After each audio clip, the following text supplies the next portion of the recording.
കേരളത്തിലെ majority engineering കോളേജുകളുടെയും university എന്ന് പറഞ്ഞാൽ KTU ആണ്, കേരള ടെക്നോളജിക്കൽ യൂണിവേഴ്സിറ്റി, അല്ലെങ്കിൽ അതിനെ APJ-KTU എന്ന് പറയും, APJ Abdul Kalam Kerala technological university. ഇപ്പൊ KTUവിന്റെ അണ്ടറിലാണ് കേരളത്തിലെ ഗവൺമെന്റ് എഞ്ചിനീയറിംഗ് കോളേജുകൾ വരുന്നത്. ഇപ്പോൾ കേരളത്തിൽ 9 ഗവൺമെന്റ് എഞ്ചിനീയറിംഗ് കോളേജുകളുണ്ട്. ഈ കോളേജുകളുടെ എല്ലാം യൂണിവേഴ്സിറ്റി എന്താണ്? KTU ആണ്. പിന്നെ കേരളത്തിലെ 3 എയ്ഡഡ് എഞ്ചിനീയറിംഗ് കോളേജുകളുണ്ട്, ഇതും KTUവിന്റെ അണ്ടറിലാണ്. പിന്നെ 25ഓളം ഗവൺമെന്റ് കോസ്റ്റ് ഷെയറിംഗ് എഞ്ചിനീയറിംഗ് കോളേജുകളുണ്ട്. കോസ്റ്റ് ഷെയറിംഗ് എഞ്ചിനീയറിംഗ് കോളേജുകൾ എന്ന് പറഞ്ഞാൽ IHRD, KEIP, KSRTC ഇതിന്റെ കണ്ടറിലുള്ള കോളേജുകളാണ്. അപ്പൊ ഈ കോളേജുകളുടെയും യൂണിവേഴ്സിറ്റി എന്താണ്? KTU ആണ്. പിന്നെ 120ഓളം പ്രൈവറ്റ് സെൽഫ് ഫൈനാൻസിങ് കോളേജുകളുണ്ട് KTUവിന്റെ അണ്ടറിൽ. ഇതിന് പുറമെ കേരളത്തിൽ കേരള യൂണിവേഴ്സിറ്റിയുടെ അണ്ടറിൽ എഞ്ചിനീയറിംഗ് കോളേജുകളുണ്ട്, കാലിക്കറ്റ് യൂണിവേഴ്സിറ്റിയുടെ അണ്ടറിൽ എഞ്ചിനീയറിംഗ് കോളേജുകളുണ്ട്. അവിടെ ലാറ്ററൽ എൻട്രി സ്കീം ഉണ്ട്. അവർ അഡ്മിഷൻ എടുക്കുന്നതും KTU BTech ലെറ്റിന്റെ റാങ്ക് ലിസ്റ്റിൽ നിന്നാണ്. ഓക്കെ, ഇനി നമുക്ക് ഏതൊക്കെയാണ് കേരളത്തിലെ ഈ 9 ഉം 3, അതായത് 12 ഗവൺമെന്റ് എയ്ഡഡ് എഞ്ചിനീയറിംഗ് കോളേജുകൾ നോക്കാം. അപ്പൊ ഇതില് ഇതാണ് ഗവൺമെന്റ് എയ്ഡഡ് എഞ്ചിനീയറിംഗ് കോളേജുകൾ. ഇതില് നമ്പർ 1 എഞ്ചിനീയറിംഗ് കോളേജ്, കേരളത്തിലെ നമ്പർ 1 എഞ്ചിനീയറിംഗ് കോളേജാണ് കോളേജ് ഓഫ് എഞ്ചിനീയറിംഗ് ട്രിവാൻഡ്രം. നമ്മളിതിനെ CET എന്ന് പറയും. ഏറ്റവും നല്ല ക്യാമ്പസ് ആണ് കേരളത്തിൽ, ഏറ്റവും നല്ല റിസൾട്ട്, ഏറ്റവും നല്ല പ്ലേസ്മെന്റ് ഒക്കെ വരുന്ന കോളേജാണ് CET. Number 2 government engineering college Thrissur. Number 3 TKM college of engineering Kollam. Number 4 MA college of engineering Kothamangalam. Number 5 government Rajiv Gandhi institute of technology Kottayam. അപ്പൊ ഇതിൽ എപ്പോഴും ഫസ്റ്റ് റാങ്ക് CET തന്നെയാണ്. സെക്കൻഡും തേർഡൊക്കെ ചിലപ്പോൾ അങ്ങോട്ടും ഇങ്ങോട്ടും മാറാറുണ്ട്. ചിലപ്പോൾ TKM സെക്കൻഡിൽ വരും, ചില വർഷം തൃശ്ശൂർ എഞ്ചിനീയറിംഗ് കോളേജ് തേർഡിൽ വരും. പിന്നെ ഇവിടെയൊക്കെ ചെറിയ മാറ്റങ്ങൾ വരാറുണ്ട്. അപ്പോൾ ടോപ്പ് 5 to 6 കോളേജുകൾ എന്ന് പറഞ്ഞാൽ നല്ല കോളേജാണ്, നല്ല റിസൾട്ടും നല്ല പ്ലേസ്മെന്റ് ഒക്കെ ഉള്ള കോളേജുകളാണ്. ഇനി number 6 government engineering college Barton hill Trivandrum. Number 7 NSS college of engineering Palakkad. Number 8 government college of engineering Kannur. Number 9 government engineering college Sreekrishnapuram Palakkad. Number 10 government engineering college Kozhikode. Number 11 government engineering college Mananthavady Wayanad. Number 12 government engineering college Idukki. അപ്പൊ ഇതില് TKM, MA college, NSS ഇത് 3ആണ് aided. ബാക്കിയെല്ലാം എന്താണ്? Pure government ആണ്. അപ്പൊ എയ്ഡഡിലും ഗവൺമെന്റിലും tuition fees same ആണ്. പിന്നെ അഡ്മിഷന്റെ സമയത്ത് ചില ഫീസുകൾ എക്സ്ട്രാ എയ്ഡഡിൽ വരും, പക്ഷെ ട്യൂഷൻ ഫീസ് ഗവൺമെന്റിലും എയ്ഡഡിലും സെയിം ആണ് വരുന്നത്. അപ്പൊ നമുക്ക് എത്രയാണ് ട്യൂഷൻ ഫീസ് അല്ലെങ്കിൽ കോഴ്സ് ഫീ നോക്കാം. അപ്പൊ ഗവൺമെന്റ് എയ്ഡഡ് കോളേജുകളിൽ ഒരു വർഷത്തേക്കുള്ള ട്യൂഷൻ ഫീസ് വരുന്നത് 9725 ആണ്. ഇനി നിങ്ങൾ അഡ്മിഷൻ എടുക്കുന്ന സമയത്ത് ഇപ്പോൾ ലെറ്റ് എക്സാം ഒക്കെ നിങ്ങൾ ക്വാളിഫൈ ചെയ്ത് നിങ്ങൾക്ക് നല്ല റാങ്ക് കിട്ടി, നിങ്ങൾ ടോപ്പ് ഗവൺമെന്റ് അല്ലെങ്കിൽ എയ്ഡഡ് കോളേജിൽ അഡ്മിഷൻ എടുക്കാൻ പോകുന്ന സമയത്ത് ട്യൂഷൻ ഫീസിന് പുറമെ caution deposit, PTA fund, library fees, അങ്ങനെ കുറച്ച് എക്സ്ട്രാ ഫീസുകൾ വരും. പിന്നെ നിങ്ങൾ ഹോസ്റ്റലിലാണ് നിൽക്കണമെങ്കിൽ ഹോസ്റ്റൽ ഫീസും കൂടെ ഇതിന് പുറമെ വരും. ഇനി ഗവൺമെന്റ് കോസ്റ്റ് ഷെയറിംഗ് കോളേജുകളാണെങ്കിൽ അവിടെ നമുക്ക് ഫീസ് വരുന്നത് 2 ടൈപ്പ് സീറ്റ് ഉണ്ട്. മെറിറ്റ് സീറ്റിൽ ഒരു വർഷത്തേക്ക് 35,000 ആണ് ഫീസ് വരിക, ട്യൂഷൻ ഫീസ് വരിക. പിന്നെ മാനേജ്മെന്റ് സീറ്റ് ഉണ്ട്, അവിടെ ഫീസ് വരുന്നത് 65,000 ആണ് ഒരു വർഷത്തേക്ക്. അപ്പൊ ഇവിടെ ഞാൻ നേരത്തെ പറഞ്ഞ പോലെ അഡ്മിഷന്റെ സമയത്ത് എക്സ്ട്രാ ഫീസുകളും കൂടെ വരും. പിന്നെ ഓരോ വർഷവും ഈ ഒരു ട്യൂഷൻ ഫീസാണ് നിങ്ങൾ കൊടുക്കേണ്ടത്. ഓക്കെ, ഇനി നമുക്ക് ലാറ്ററൽ എൻട്രി സ്കീമിൽ കേരളത്തിലെ ഗവൺമെന്റ് എയ്ഡഡ് എഞ്ചിനീയറിംഗ് കോളേജുകളിൽ ഓരോ ബ്രാഞ്ചിനും അവൈലബിൾ ആയിട്ടുള്ള സീറ്റ് ഡീറ്റെയിൽസ് നോക്കാം. ഇപ്പോൾ ഫസ്റ്റ് സിവിൽ എഞ്ചിനീയറിംഗിന് കോളേജ് ഓഫ് എഞ്ചിനീയറിംഗ് ട്രിവാൻഡ്രം CETയിൽ ടോട്ടൽ 12 സീറ്റാണ് ലെറ്റ് സ്റ്റുഡൻസിന് വരിക സെക്കൻഡ് ഇയറിൽ. അപ്പൊ ഇതെങ്ങനെയാന്ന് ചോദിച്ചാൽ ഫസ്റ്റ് ഇയറിൽ എത്ര സീറ്റ് ആണോ അതിന്റെ 10% ലെറ്റ് സ്റ്റുഡൻസിന് ഇൻക്രീസ് ചെയ്യും സെക്കൻഡ് ഇയർ ആകുമ്പോൾ. ഇപ്പൊ CETയിൽ സിവിലിന് 2 ബാച്ച് ഉണ്ട്, ഫസ്റ്റ് ഇയറിൽ 60 സീറ്റുള്ള 2 ബാച്ച് ഉണ്ട്. ഫസ്റ്റ് ഇയറിൽ 60 സീറ്റാണ് വരിക. ഇനി സെക്കൻഡ് ഇയർ ആകുമ്പോൾ ഇതിന്റെ 10% എന്ന് പറഞ്ഞാൽ 6 ആണ് അല്ലെ. അങ്ങനെ ഒരു ബാച്ചിൽ 66, അടുത്ത ബാച്ചിൽ 66. അപ്പൊ ഈ 6+6 എന്ന് പറഞ്ഞു കഴിഞ്ഞാൽ 12 സീറ്റ്. ഇത് ആർക്കാണ്? ഡിപ്ലോമ സ്റ്റുഡൻസിനുള്ളതാണ്.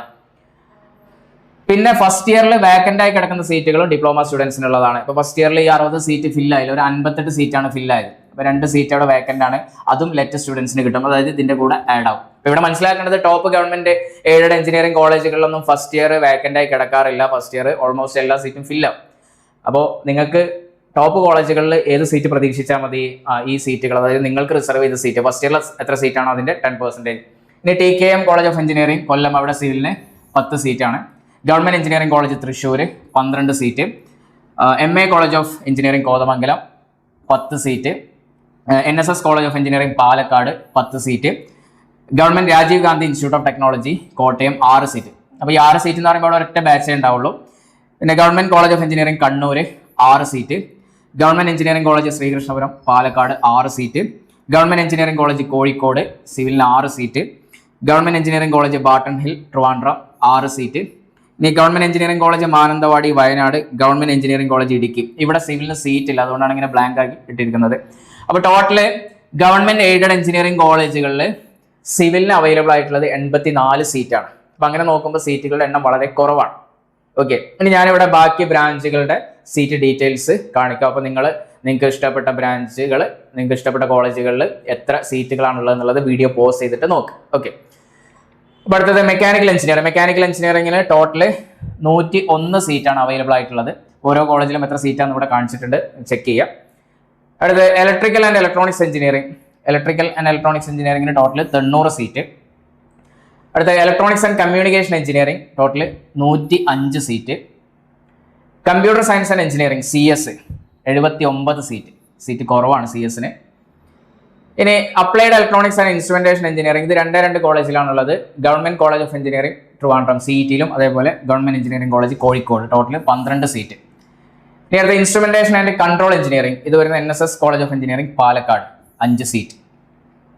ഇനി അടുത്ത പ്രൊഡക്ഷൻ എഞ്ചിനീയറിംഗ് തൃശ്ശൂർ ഗവൺമെന്റ് കോളേജിലാണുള്ളത് 6 seat. Next information technology IT 3 കോളേജിലാണ് വരുന്നത്.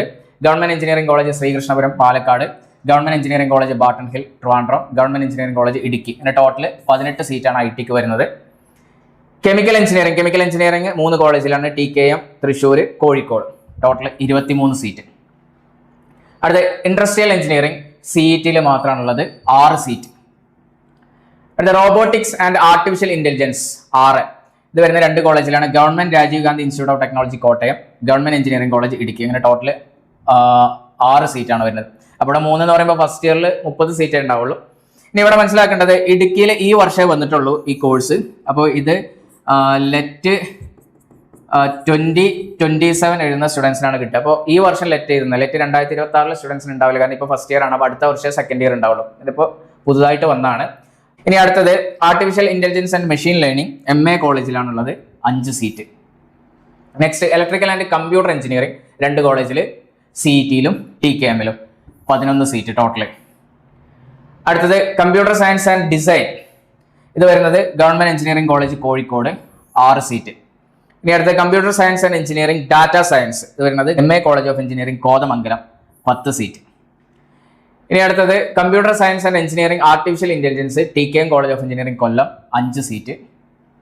ഇനി സൈബർ ഫിസിക്കൽ സിസ്റ്റം, ഇത് തൃശ്ശൂർ ഗവൺമെന്റ് കോളേജിൽ വരുന്ന ഒരു കോഴ്സാണ്, 6 സീറ്റാണ്. ഇനി civil and environmental engineering total 3 seat, ഇത് വരുന്നത് എവിടെയാണ്? Government engineering college Wayanad.